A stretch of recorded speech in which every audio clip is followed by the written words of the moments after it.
Whew, just made it back, guys, from the break. Didn't miss any hands there. Where are we? Stack and tile. Yes, I don't need it. I'm gonna leave it off. So I'm gonna play pretty tight, top left in situations like this. If you're just tuning in, we're 7 of 8 and top 6 get paid, and it's the 100 rebuy, so it's pretty sort of decent buy-in. I'm going to play a little bit tight because players might abuse us because we have a stack size that can be easily abused. So we just got to draw that sort of we're just in that grey area where we have to balance timed aggression. We need to keep accumulating chips to stay afloat. But at the same time, we just want to try and protect ourselves and not be the next to bust. And this is a hand that I would probably take if we do get 3-bet. Well, this guy might 3-bet jam because he's short and we're short, but this guy's very fishy. And I think C-bet is probably mandatory here, and if he's got a pair, he's probably going to do something. You see, he was just called. I think he's actually. Well, what is his calls with? Doesn't jam pre, but just calls. Yeah, I mean, I guess he could have ace high some of the time, and we do have the flush draw with the 2 overs. So I think they're just going to jam here. Actually, you could have a 10. I mean, that's obviously a concern. Somehow he calls a flop on the gutser. That's pretty gross. Yeah, I probably should have given a little bit more heed to gutsers as well. But I think it's still kind of a tough call for him because, I mean, well, we've over-potted. So what the hell do we have? He made it look easy, though, by snapping. But I think in a bubble, when you get over-jammed there, yeah, I mean, I would have thought it would be a pretty tough spot. But I think I was wrong because he just snapped it. Yeah, I mean, I guess an 8's probably not going to quite call, but I would hope a 6 would fold. I mean, I hope a 6 is going to fold, but and that's part of what I was kind of trying to fold was a 6 if he's got like 6, 7, 5, 6, king 6, ace 6. Yeah, I mean, but in hindsight, I didn't think I'm folding anything at all, which means he probably just puts us on. Well, I didn't even know what he puts us on. I guess he's just hoping. He's probably not even thinking, I guess, about that. He's probably just like, no, I'm calling, I have a pair. 2 pair, actually, with a pair on the board. The only hands I would actually do that with is the actual hand that we exactly had. And the only other hands, I mean, in terms of non-made hands, the only hand that I would do that with, I think, is that exact hand. Because if we have ace high, we probably have the best hand a lot, and we have the best draw. And that is the only Jack 9 suited where we have the up and down, the flush draw, and see if we can win a flip here. It's not looking good. Where's the ace? Oh my lordy! Wow. Well, at least we turn the nuts top middle.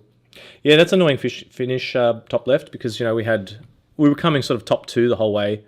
Wow, this guy has just gone ballistic on us.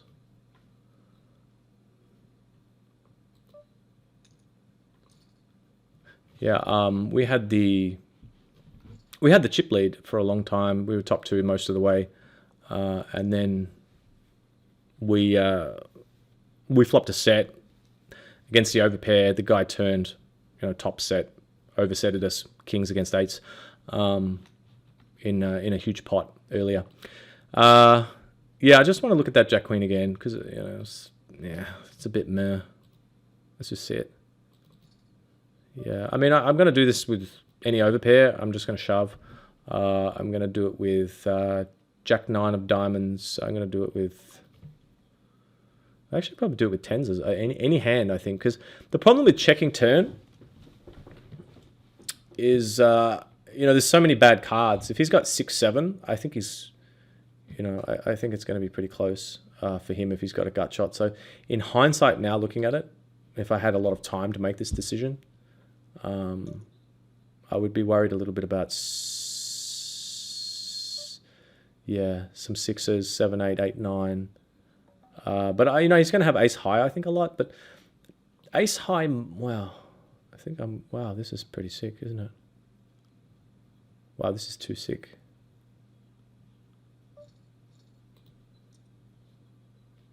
This is too sick, this hand.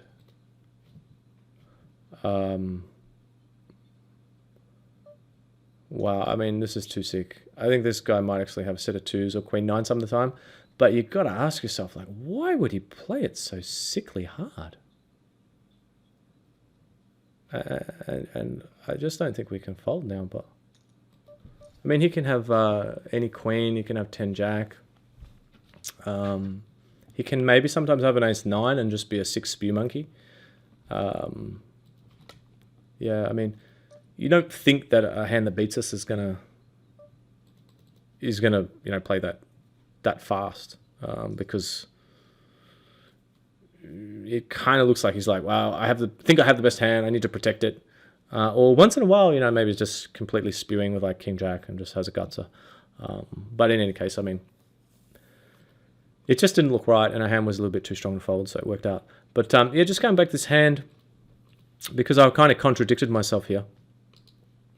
And I think I may be just the time bank. I mean, we've got a ton of outs. Presumably we have 9, 10, 11, 12, 13, 14, 15, 16, 17, 18-ish, like 36% equity.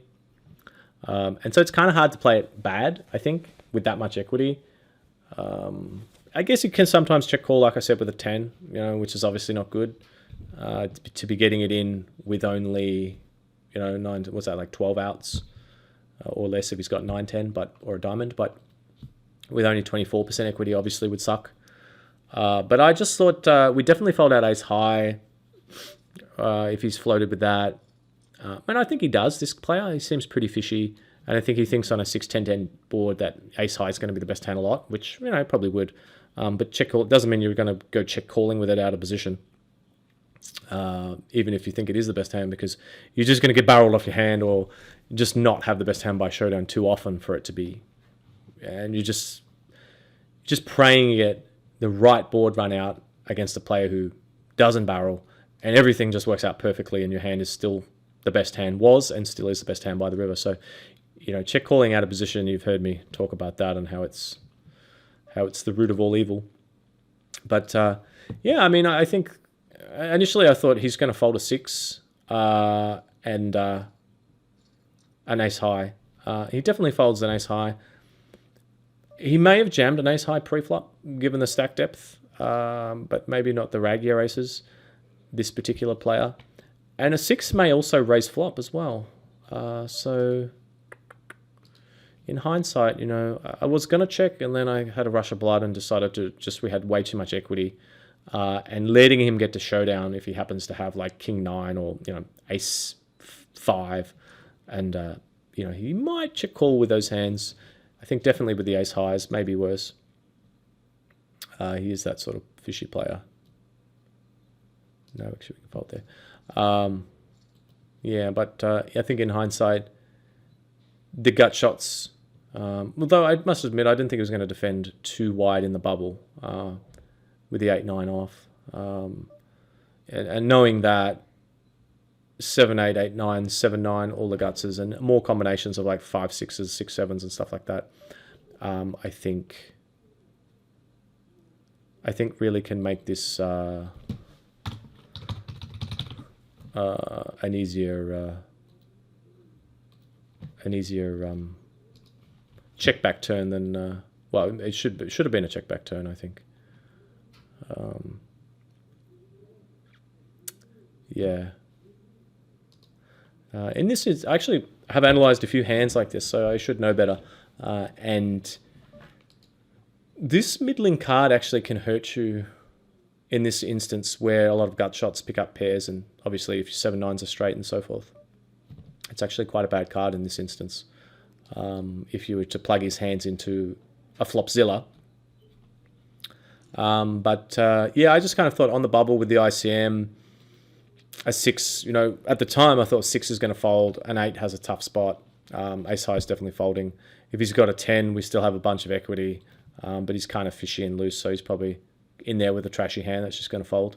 But in my haste, because we didn't have a time bank, I should have gone with my first thought, which was just checking back, maintaining a chip stack, and hoping to get a clean river, obviously a pair or hitting the straight or the flush. And if we miss, we can at least not bust like we did because of the bubble factor.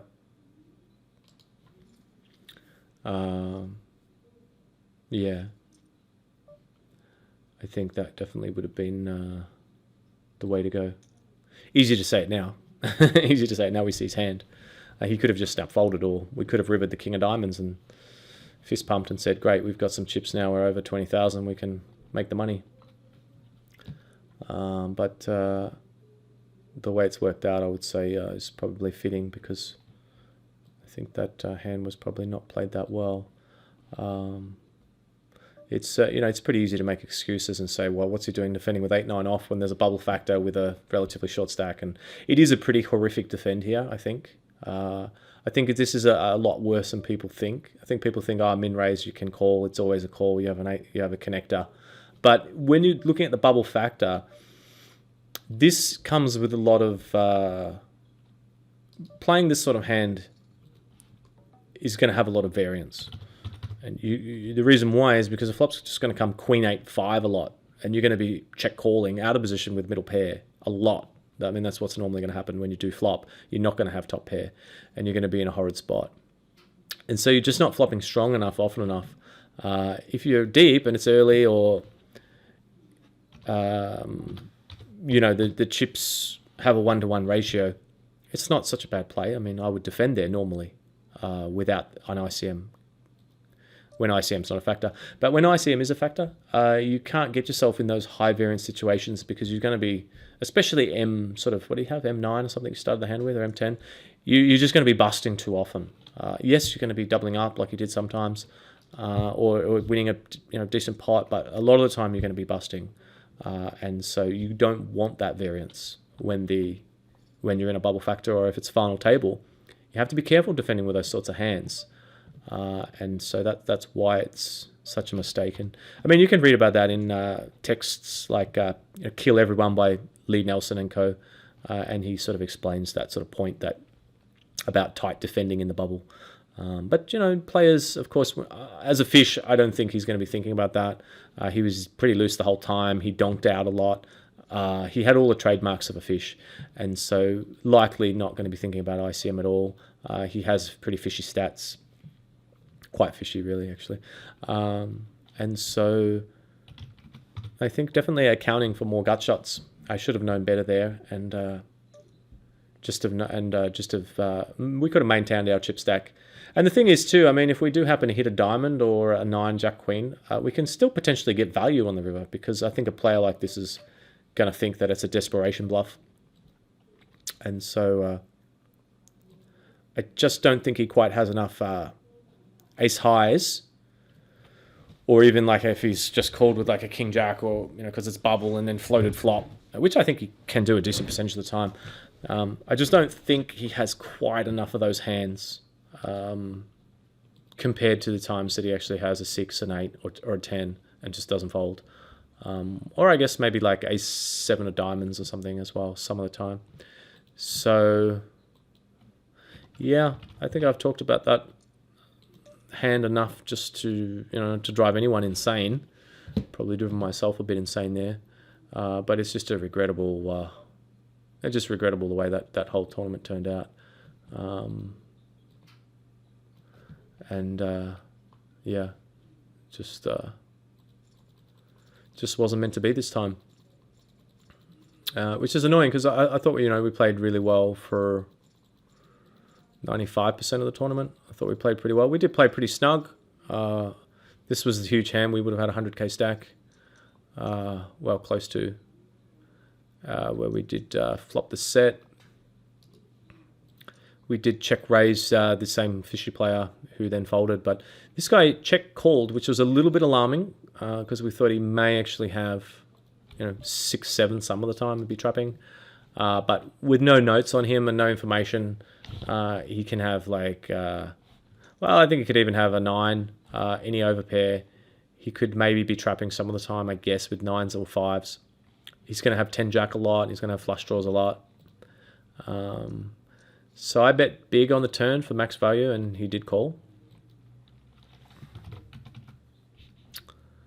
And river was a club. So because I bet big on the turn, I was really...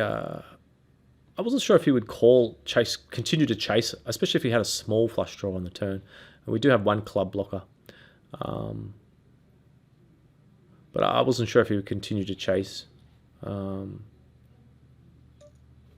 flush draw on the turn. Wow. I was actually going to call if he jammed, I think. But I think I'm actually going to fold now. It's pretty sick because sometimes I see guys, fold at this point, but not often enough, I think. I think normally it's he's trying to induce action most of the time.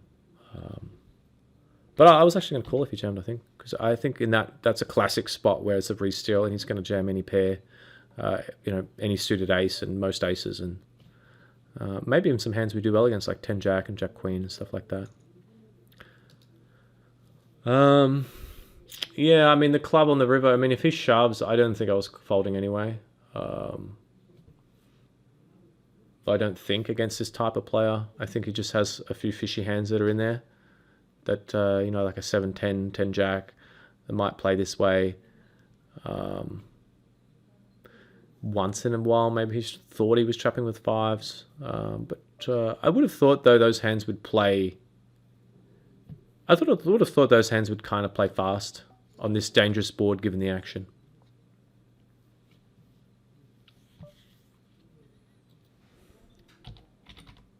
I think betting here is okay. He might have an ace himself and he might hero with worse. But I definitely think checking flop and turn is completely fine. Because we're not really folding any pairs, I don't think. And so we just allow ourselves to get to showdown and induce bluffs. And if you had a bet river and we didn't hit the ace, I probably would have called.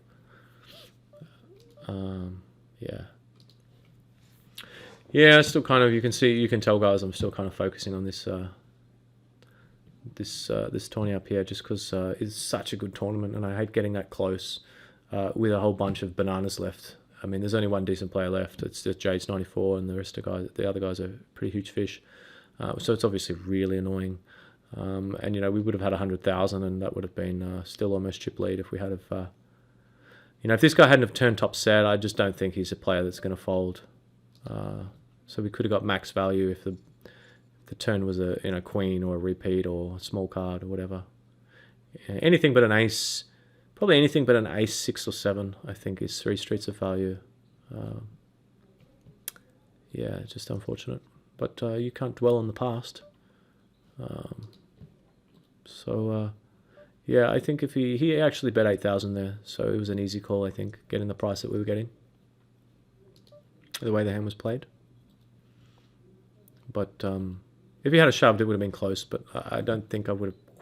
Given the fact that he just check calls flop, check calls turn, after having the lead pre-flop, I think too often he has a hand like that.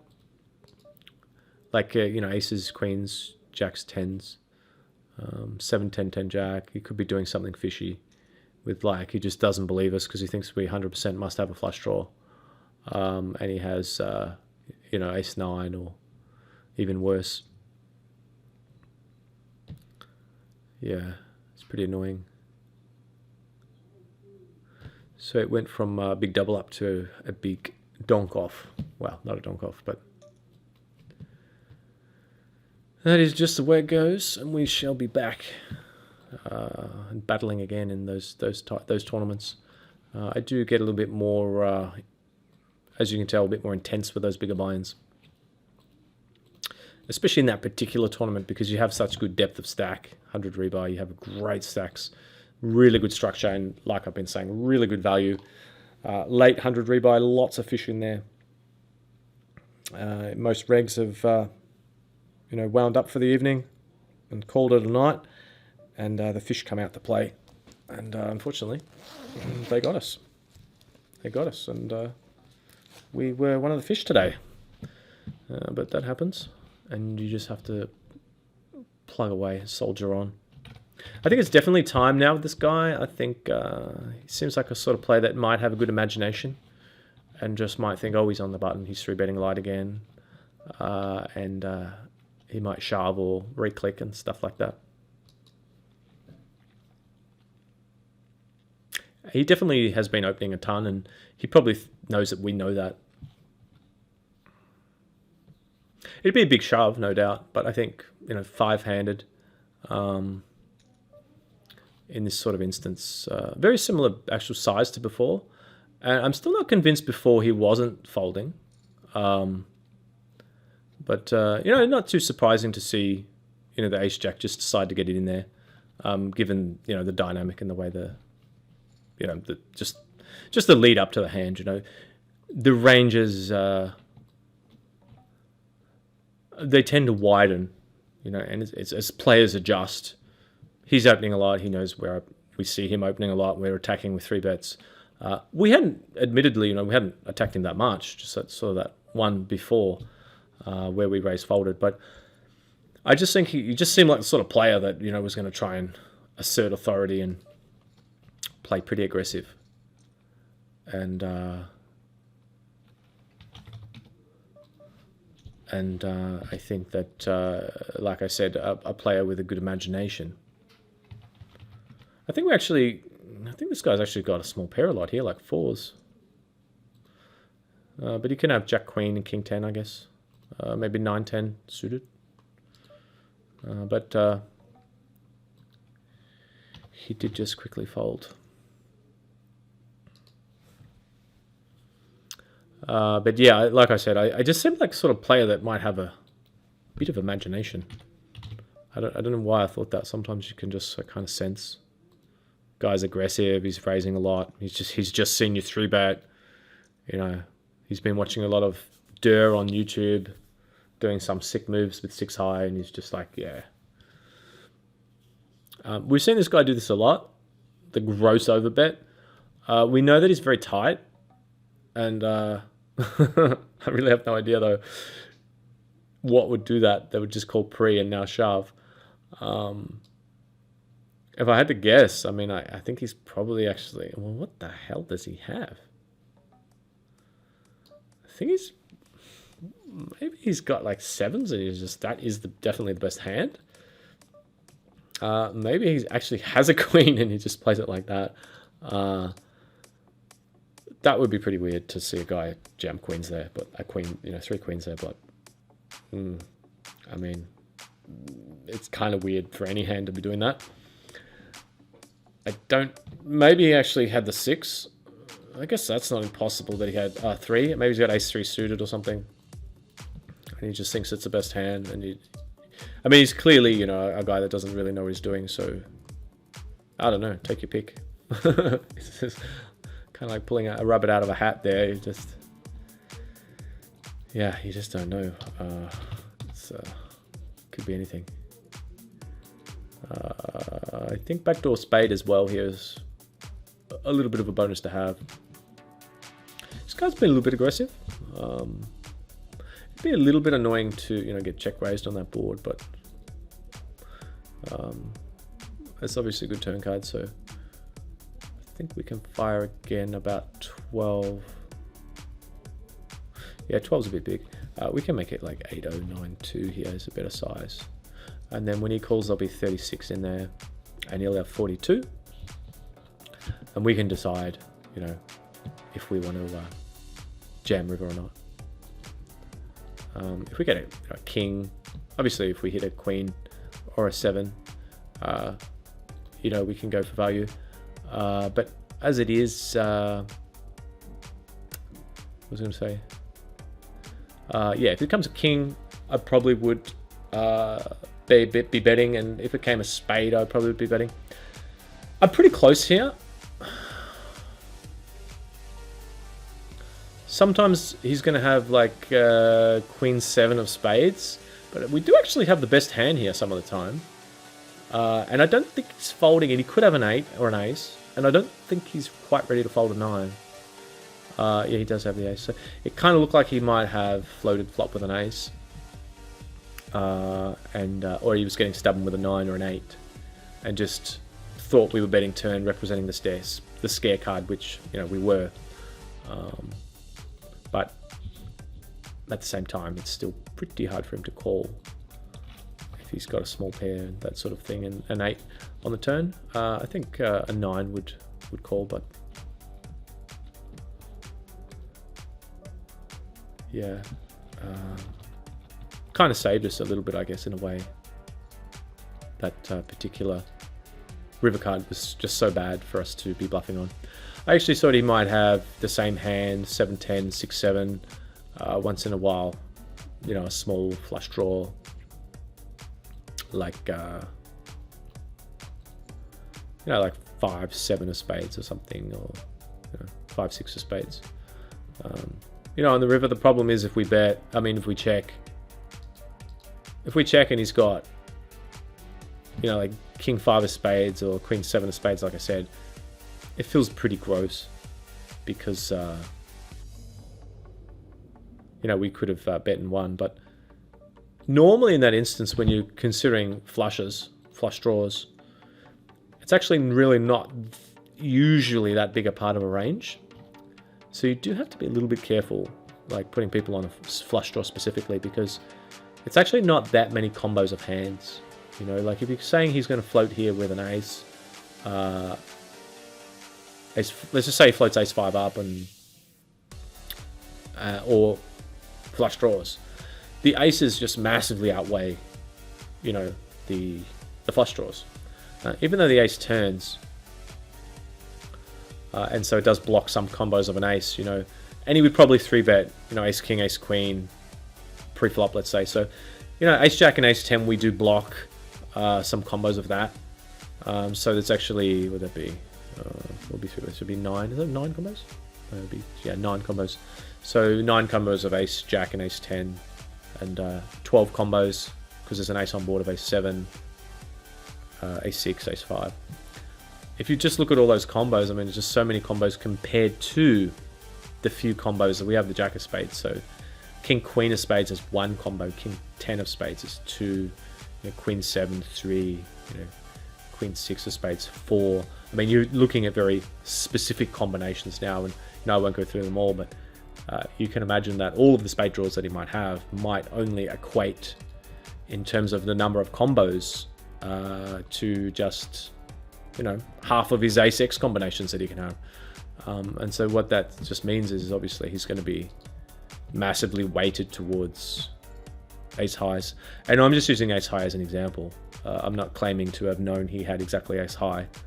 Like I said, 10 jack, 7-10, 6-7, a 9, an 8. Definitely all those types of hands.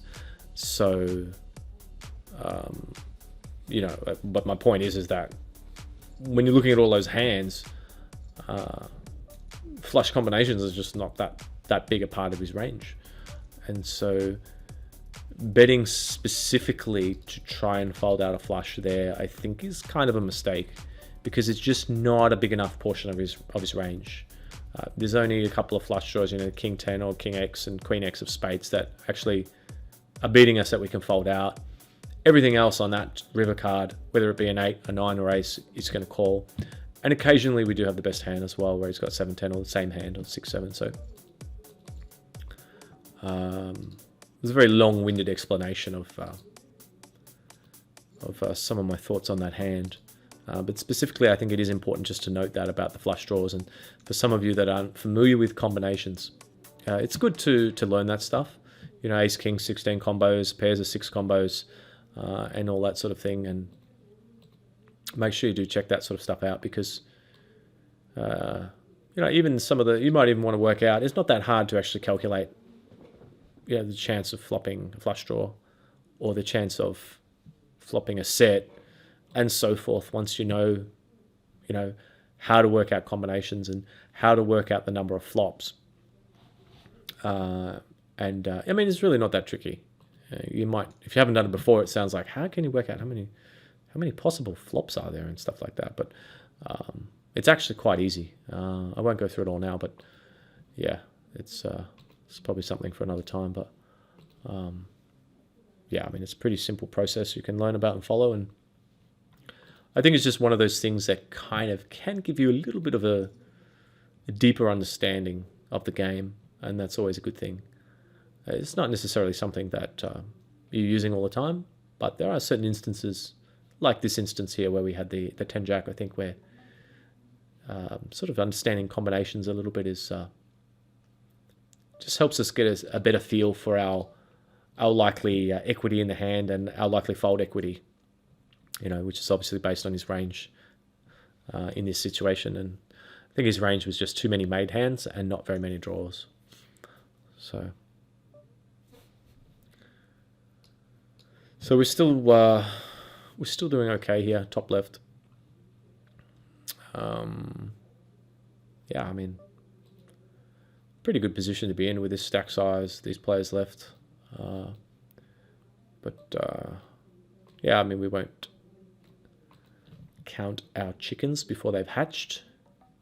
I probably will call here. I don't really like getting into these types of marginal spots with, these types of fishy players, because we can easily get into a situation where we're giving value rather than getting value. And this is one such situation. And this is why I hate Queen 10 and Queen 9, especially offsuit. But I just think against a min raise from a pretty wide opener from the cutoff, getting the odds we were getting, it's probably a little bit too tight to fold. And we do have decent depth of stack.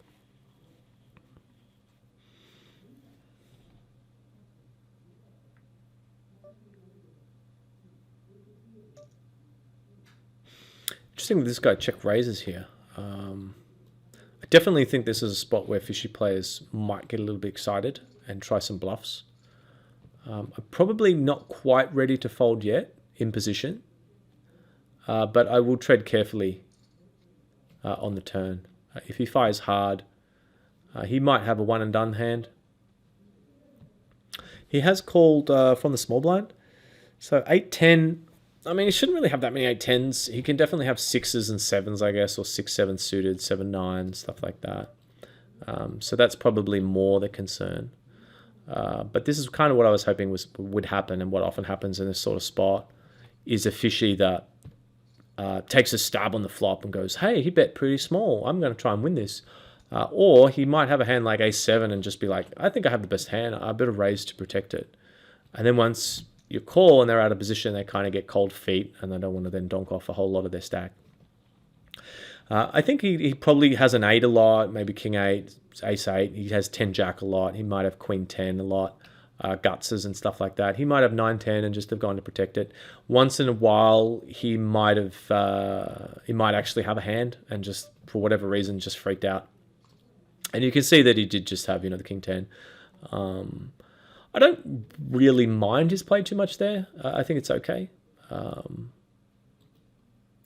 I think that having that sort of specific hand specifically as a raising hand is probably okay, because you've got the gut shot with the overs and a clubs as well you can barrel on. And yeah, I actually think he's played okay. I mean, any Jack, Queen, King, Club, 8 are probably cards that he's going to barrel on. So he's probably got a decent selection of barreling cards that he can use. 24, 730. Stealing a lot, M10. Yeah, I think I just wow, it's pretty close. It's already 6k in there. I think I'm just going to whack it. Oh.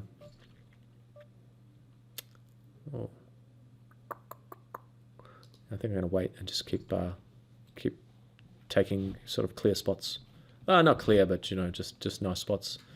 Not get too out of line, because we have a pretty good edge on this field. We don't really need to push it too far with too many thin players, 3-betting ace deuce off and stuff. I think.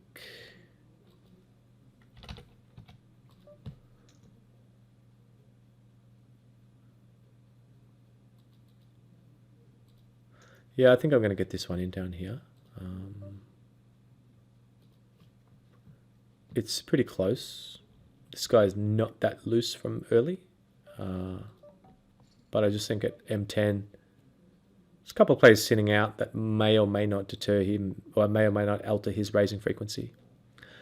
I think the times that he actually folds and the times that he actually, gets it in where he has ace-jack suited or whatever and we have the best hand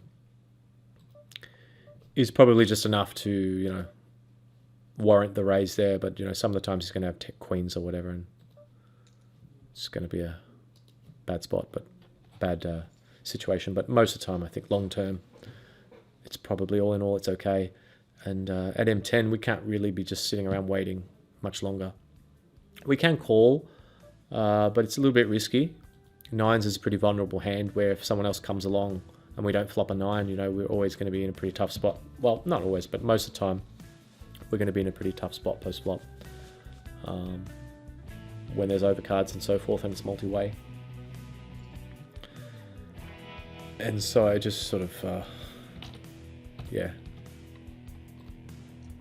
just kind of kept it simple and went for it. You notice I'm kind of donking out a little bit top left. I think against these players, it's not too bad to have a donking strategy because they're probably going to be a little bit more predictable and not overly aggressive. Probably more passive than aggressive. And they're going to call like this a lot with just like, ace jacks and stuff or ace 5 gut shots. And I think there's a little bit of value to be got.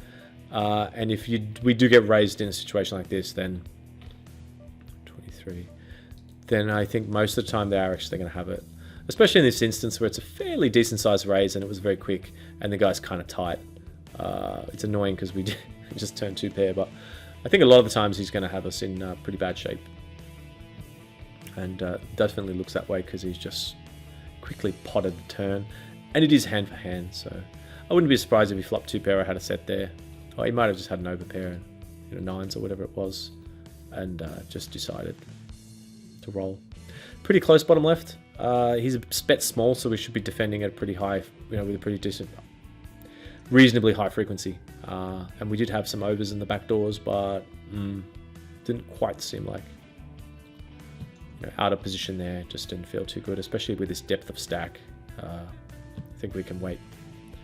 Just preserve our chips at this stack depth for a good spot to, pick up some blinds by stealing or go for some 3 bets. Of course, we'll be in jam or fold modes. Well, not soon, but 3-bet jam or fold modes soon. Which is fine. I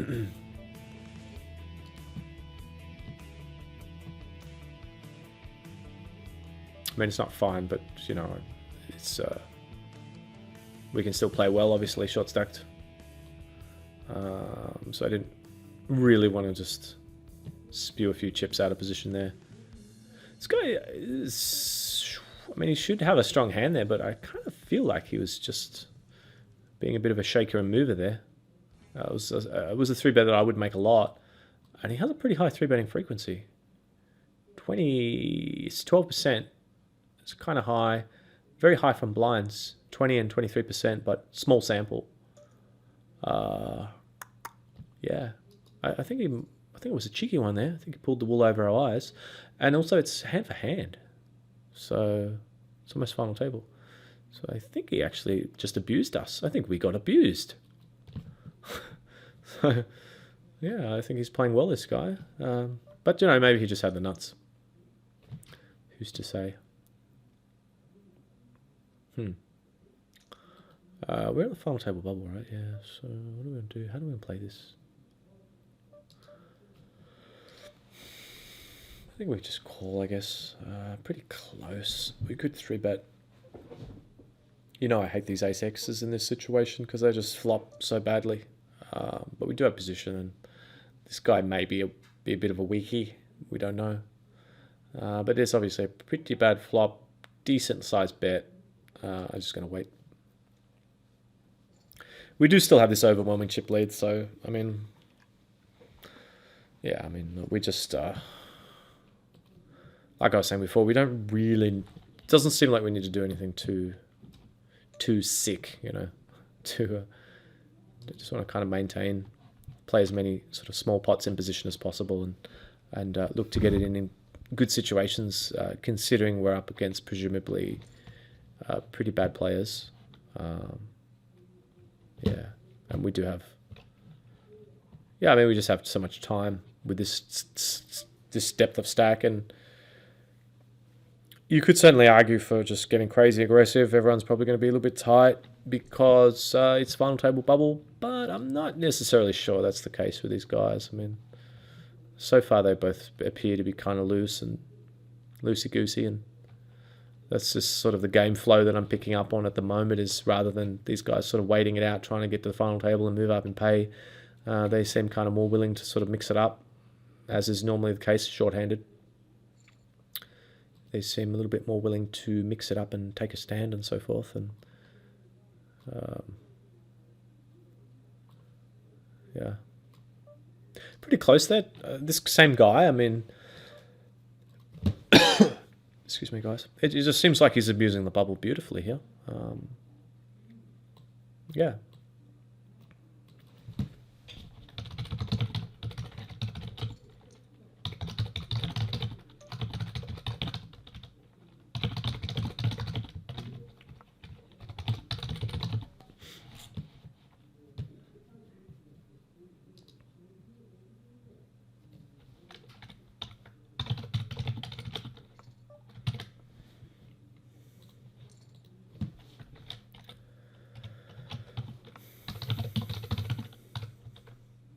Oh, that's not good.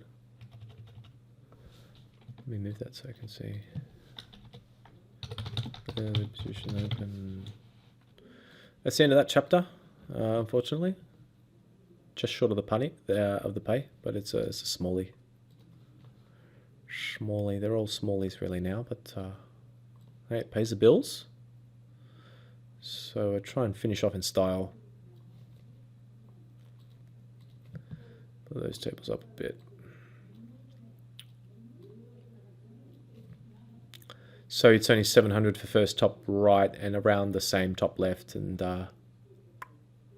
we're 8 of 10 top right. So, you know, you can see I am playing pretty tight, obviously, because the bubble's upon us. And in the case of the left, yeah, I mean, just sort of chipping away.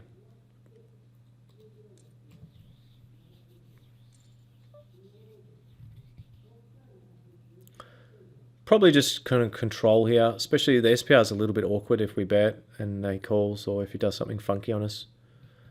I think he's actually probably got an ace a lot here. 8, 9. I think checking again maybe. I wonder if he has 5s, 2s. Does he have king 7, 6, 8 suited? I think we should probably check again here. Pretty close, so we could go for value. But I think between him, like maybe bluffing river with misdraws and actually having the best hand, like ace 9, I think just checking is not overly cautious, but definitely on the side of cautious. It's going to be a little bit hard to get value though. Well, he had 9s, so we actually probably could have got multiple streets, but it's kind of, I think, definitely the top of his range. He hasn't 3-bet at pre, which is really surprising. I would have thought he would have 3-bet at pre, so definitely top of his range there, I think. And probably fold down actually. And I think that the only hands really we would have got value from is 8s, 5s, 3s, 2s. And if he's called very loose pre, I guess you can have like 7, 9 suited, maybe 6, 8 suited some of the time. But he can also have, you know, ace 9 that floats flop. He could have maybe just 10 jack of clubs, or maybe 9, 10, and have a gut shot with overs. Those hands are probably going to bluff, and we can just call, so we can bluff induce. So all in all, yeah, I mean, slightly actually lean towards value betting. I probably slightly lean towards value betting. Easy to say in hindsight when we see as 9s and know he's calling. I'm pretty sure he's calling river, obviously, but Yeah, I mean, I do actually probably prefer the value bet because I guess he does have a lot of like 6-8 suiteds and small pairs that might call. But I think it's close. If we think that he's never going to like crazy bluff river and like have 10 jack of clubs and just decide if we bet small river for value and then like jam and put us in a really ugly spot because we probably can't call if that happens. If we think he's never ever going to do that, then I definitely prefer value betting. But the thing about just checking is it does just prevent that from happening. Not only does it induce the bluffs, but it does just prevent us from getting in some weird spot where he raises river, just in case he tries something. So all in all, I think it's close, but probably a value bet on the river is the best play. Especially since we want to kind of maintain this appearance of aggressiveness, and I think if we bet there and he calls and we roll over the weaker ace, I think it's a good hand for him to see, because he knows that we don't have to have a hand up the top of our range to value bet, and that could come in handy since we might be, especially short-handed in this situation, potentially pulling the trigger in a few spots or bluffing. Whereas now he's going to know, well, he didn't bet ace-3 before when he had top pair, so he only bets pretty sort of high up hands in his range, so he's probably actually maybe bluffing here. I might have to call, sort of thing. Obviously, it's going to depend a lot on the situation,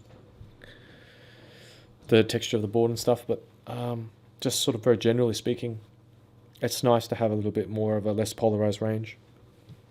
Not that that's really depolarized or condensed range as it's called as such. I mean, I think betting like tens if the value would be more the case there, or like the 8, like king 8 or something. That would definitely be in that category. But so final table right, and we did lose a player straight away there, so it's 8 and we are 8 of 8. And trying to salvage something today because it hasn't been a very good day so far, but we've still got these chances going, so that's good.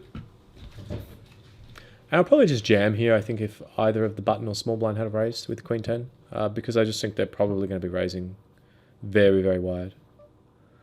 And yeah.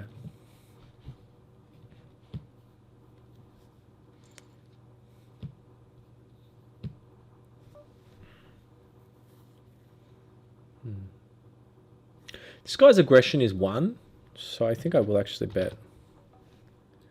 His aggression factor at the moment is 1 over 117 hands. If he was a more aggressive player, I think checking is okay. Because it's a sort of board that I think players might attack on a decent amount. Or just semi-bluff with, And we had a hand that was kind of nice. We had the up and down, and the pairs might be good as well. We don't want to get check raised off it, really. So that's why I was just trying to weigh up the options there.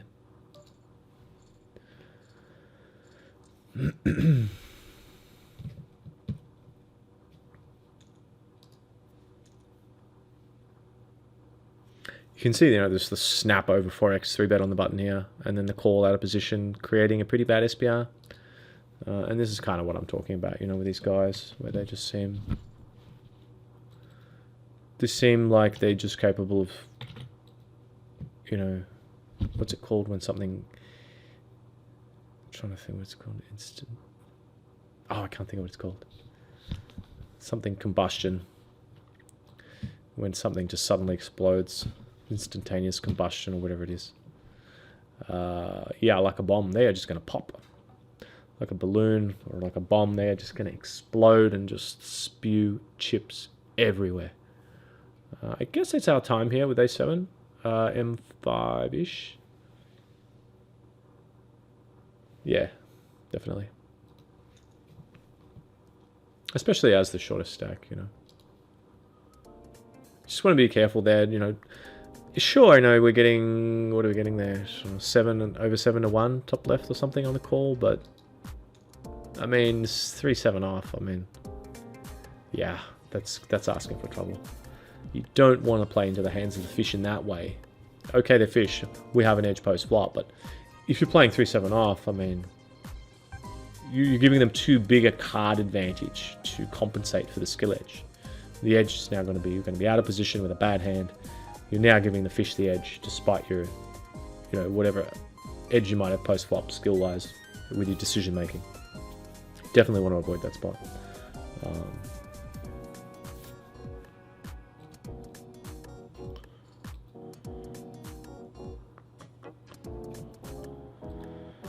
Yeah, still feeling pretty good.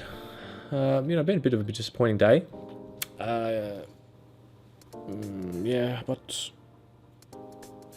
We've got some fun tables here. A nice big stack here to work with. 700 up top, so still not too bad. Same sort of 3-bet we just saw this guy make. We have a decent hand, but I don't think 4x. Yeah, from this guy. I think he's more likely got a hand that I don't think he has that many bluffs or even marginals in his range when he does that.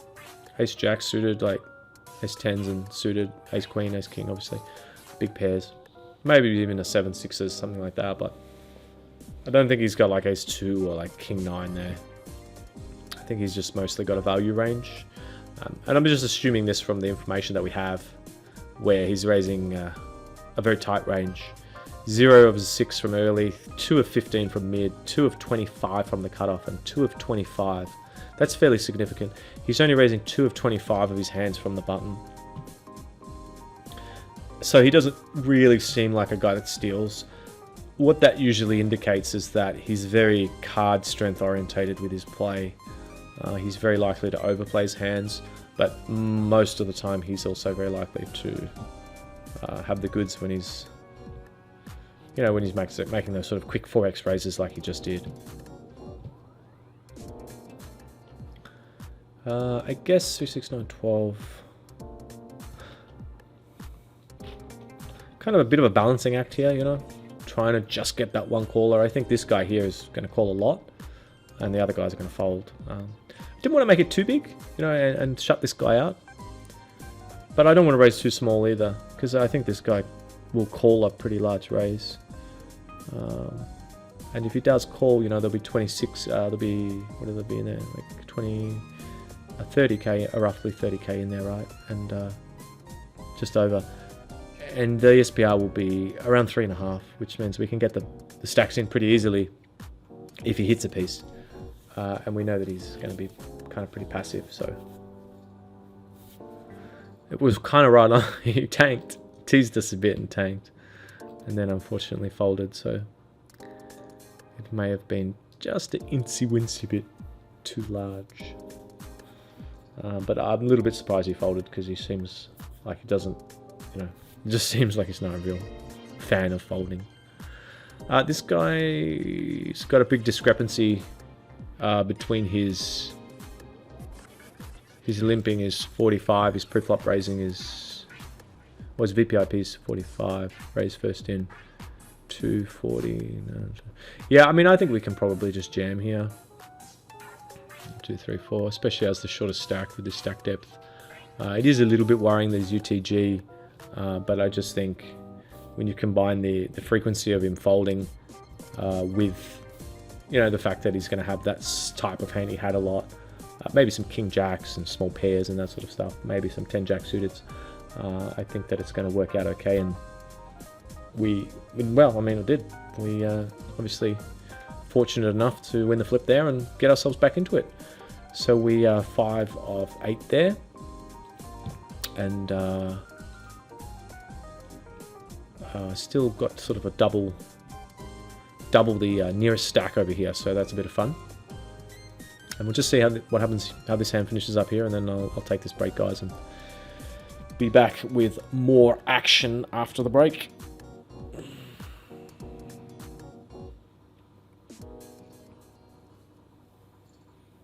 And that's it.